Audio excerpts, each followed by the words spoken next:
Ok, então vamos começar a fazer o código para o backtest, tá? Então eu vou fazer primeiro como forma de regra de coloração,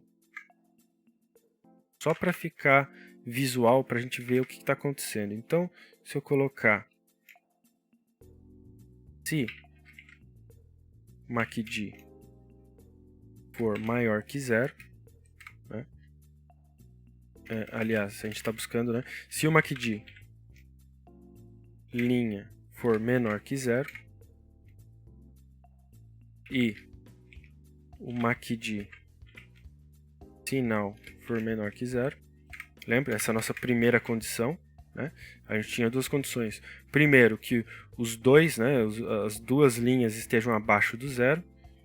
E segundo, que elas estejam cruzando, né? E que, como a gente está trabalhando sempre na ponta da compra, que o MACD linha esteja cruzando para cima do MACD sinal, né? O MACD linha é a nossa linha verde e o sinal é a nossa linha púrpura, né? Então, basicamente, o que eu quero? Eu quero MACD linha maior que o MACD sinal e MACD linha anterior seja menor que o MACD sinal anterior. E a gente vai ver o que isso significa, tá? Por isso que eu vou fazer primeiro regra de coloração. Então eu vou fazer aqui início, fim.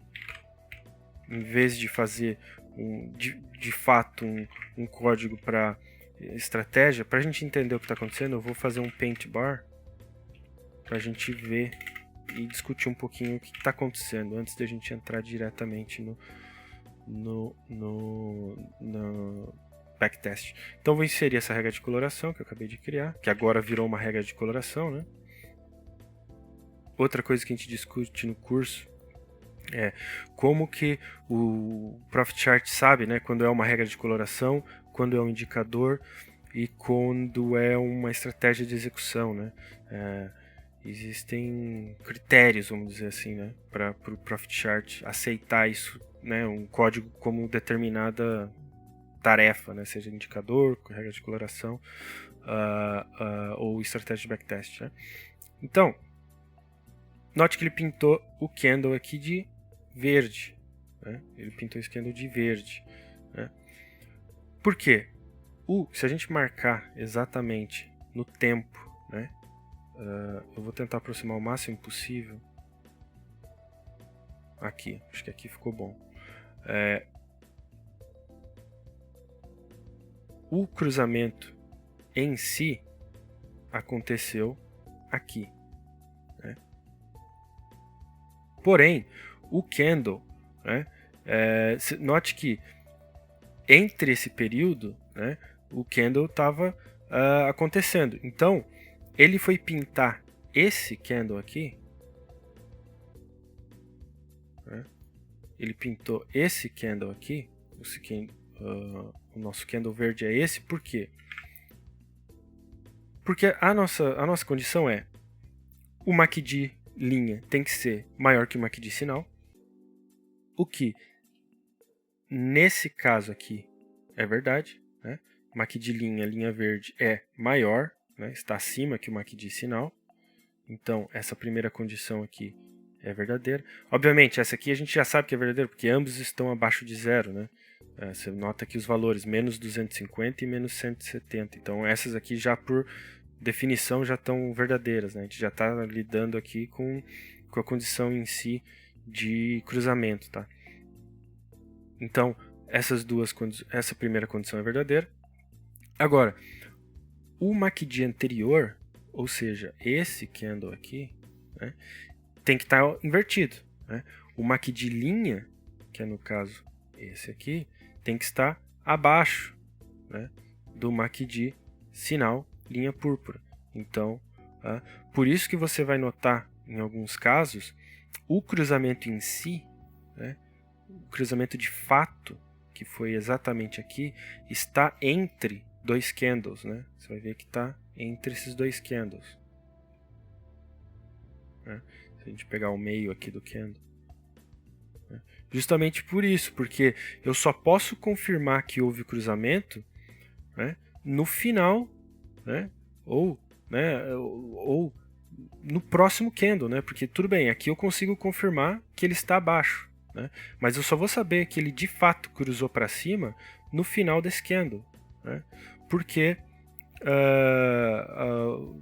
o valor pode alterar, né? Lembre que com o mercado aberto esse valor é dinâmico, né? Então, normalmente você vai encontrar, né, o cruzamento em si, né, como aqui, entre dois candles, né? Porque a gente está testando justamente o candle anterior para buscar quando a nossa linha MACD estava abaixo do sinal, né? E a gente vai confirmar no próximo candle, quando então a gente sabe agora que a linha MACD cruzou para cima do sinal, tá? Então, só isso que eu queria mostrar para ficar claro que às vezes, né, o cruzamento em si não necessariamente vai ser exatamente no candle que foi pintado de verde, tá? Então vamos pegar um outro exemplo. Vamos pegar um outro exemplo que tenha pintado de verde. Aqui outro. Então, se a gente buscar marcar esse candle, note que aconteceu a mesma coisa aqui, né? Nesse candle, a gente tinha a condição que o MACD estava abaixo, o cruzamento aconteceu aqui, mas a gente só vai conseguir confirmar aqui nesse candle, né? Onde, de fato, então agora o MACD passou para cima da nossa linha sinal, tá? Então, isso daí é importante só entender, né? Por que às vezes tem essa defasagem, por que não é exatamente em cima do candle, tá? Então, essa é a primeira coisa. Agora, isso é pra gente, né, só poder identificar onde está acontecendo o cruzamento. Agora a gente vai precisar fazer uma operação. Então, o que eu vou fazer? Nesse caso aqui, eu vou fazer um buy at market. Também a gente fala sobre essas funções de... se a gente abrir a lista de funções aqui, funções de backtest, né, você tem todas essas funções de ordem, né? Por que eu vou usar buy at market, né? Poderia usar uma ordem stop, uma ordem limite. Por quê? Bom, se a gente entendeu que... Então, vamos buscar um outro lá. Vamos buscar esse aqui. Ó. Se a gente entendeu que o cruzamento, né, ele se confirmou, vamos dizer assim, né,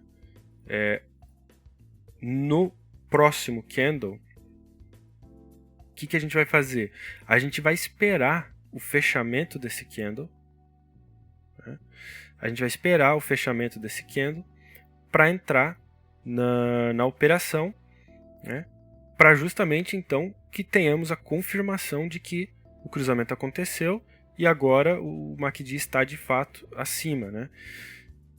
Quando a gente faz uma ordem a mercado no Profit Chart, e essa é uma das limitações que agora a gente pode usar a nosso favor, né, no backtest, é que mesmo que eu envie a ordem nesse candle, né, afinal eu estou enviando a ordem no mesmo momento em que ele pinta de verde, ou seja, aqui, né, a ordem só será executada no próximo candle, e se for a mercado, vai ser na abertura do próximo candle.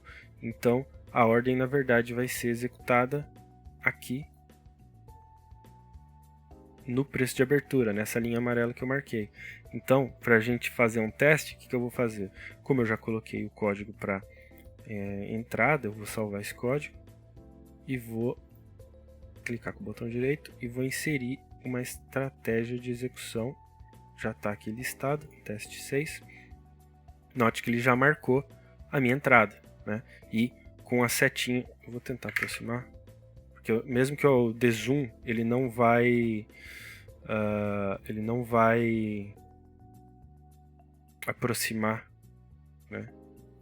Então eu vou usar a ferramenta de zoom aqui. Então você note que a setinha verde aqui do lado é exatamente onde a entrada aconteceu, que é exatamente onde? Na abertura desse candle, né? a palavra buy e essa seta para cima é para demarcar qual tipo de operação, né? Operação de compra, operação buy, e aonde ela ocorreu, né? Ocorreu nesse candle, né? Então, nesse caso, né? Normalmente, se a gente tivesse numa estratégia que talvez a gente precisasse uma entrada imediata, né? A gente gostaria que a entrada ocorresse aqui, né? Nesse candle verde. Por quê? Porque foi aqui que a condição foi satisfeita, né? Mas esse modelo operacional que a gente está trabalhando, ele justamente ele precisa que essa confirmação ocorra, então ele precisa esperar a abertura do próximo candle. Então, aí que entra o ponto que eu estou fazendo, em que a gente pode usar essa limitação do Profit Chart ao nosso favor, né? A gente pode usar isso para o nosso backtest sem afetar tanto os resultados, né? Então, agora note que no momento a gente só tem operação de entrada. Então, se eu for buscar aqui, olha lá, a gente tem operação de compra, mais uma operação de compra, porque é o que ele está fazendo o que foi instruído para ele. Sempre que houver um cruzamento abaixo do zero, né, um cruzamento do MACD de linha para cima do MACD de sinal, compra. E é o que ele tem feito. Né? Cruzou aqui, comprou. Cruzou aqui, comprou. Cruzou aqui, comprou. Né? Agora, quando é que a gente sai dessa operação? Né? Então, a gente vai ter que programar isso. Qual que era a segunda condição? A condição é que, bom, o cruzamento inverso agora ocorra acima da linha do zero. Né? Então, o MACD de linha vai cruzar para baixo da linha sinal, porém acima do zero. Então, para isso, a gente vai fazer primeiro uma coisa. Primeiro, a gente vai testar o quê? A gente vai testar se a gente está posicionado. Porque se a gente não estiver posicionado, né, eu não quero sair. Né? Então, eu quero entrar. Né? Então, a primeira condição que a gente vai testar é: estou posicionado? Né? A função isBot está aqui na lista de funções de backtest. Né? Então, se a gente abrir aqui, ela retorna se estamos com uma posição comprada em aberto. Né? Lembra que a gente está trabalhando só na ponta da compra. Né? A venda para nós nesse sistema operacional é só venda para sair da posição, não uma venda para entrar, né, na posição. A gente não trabalha vendido. Então eu vou fazer um teste: estamos comprados? Se nós estivermos comprado, então o que eu quero que ele faça? Eu quero que ele esteja buscando por saídas. Né? Eu quero que ele esteja de olho na minha condição contrária, que é o que? Se o MACD linha for maior que zero e o MACD sinal for maior que zero, nossa primeira condição, e segunda condição, MACD linha menor que o MACD sinal e o MACD linha anterior seja menor que o MACD sinal anterior. Mesma lógica, né? A diferença agora é que é invertido, né? Então, é só menor e aqui o MACD de linha anterior maior, né? Porque a gente vai buscar que o MACD de linha esteja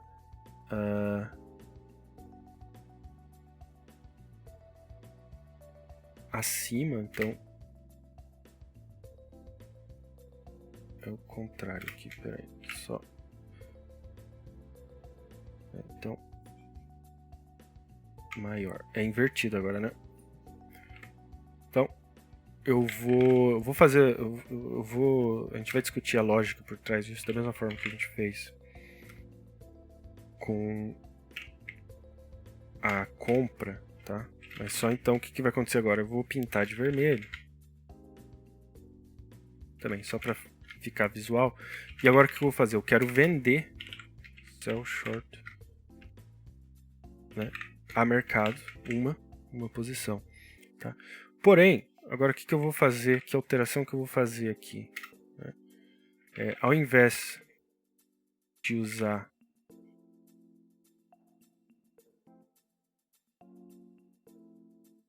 C, eu vou usar o C não, né? E vou abrir um início.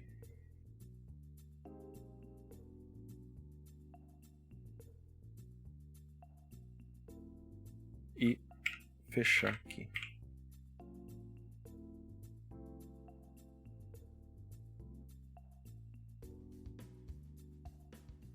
A gente tem que fechar o outro. Então, para a gente entender o que está acontecendo. Então eu salvei, você nota que ele já está colocando as posições de venda aqui, né? Mas vamos entender antes aqui a estrutura do código, tá? Note que são dois blocos de código, tá? Divididos aqui, são duas condições, tá? Então, essas duas condições são basicamente o quê? Esse primeiro teste, esse primeiro bloco pergunta: estou posicionado? Se eu estiver posicionado, significa que eu não quero comprar de novo, agora eu quero vender, então eu estou buscando por uma saída. Então, para isso, eu tenho esse bloco de código que vai trabalhar buscando uma saída, né? Se eu não estiver posicionado, né, o que o programa faz? Né? Ele ignora tudo isso aqui, né? Ou, na verdade, ele ignora esse pedaço aqui, né? E vem para o próximo bloco de texto, né? Ou de teste, né? Vamos dizer assim. Então ele vem para cá, para o nosso senão, e no senão, agora basicamente o que eu estou dizendo para ele? Eu estou dizendo: estou buscando entrada, e para isso ele usa esse código aqui, né? Buscando entradas, né? Ele está buscando a nossa primeira condição de compra, né? Então é basicamente o que está acontecendo, né? Eu dividi em dois blocos de código, né? Onde esse primeiro testa para ver se eu estou posicionado. Se eu estiver posicionado, ele começa a testar por esse código, por esse quadrado azul, né? Para buscar uma situação de entrada, né? Então podemos até colocar aqui, ó, aqui para dar entrada, para dar saída, né? Afinal estamos posicionados, então ele está buscando saída. Aqui não estamos posicionados, ele está buscando entrada, né? Então você já nota aqui as operações de saída, né? E as operações de entrada. Agora no próximo vídeo, tá? Eu vou encerrar isso aqui. A gente vai discutir, a gente vai analisar um pouco os resultados, tá? A gente vai analisar o backtesting em si, tá? Então a gente continua no próximo vídeo.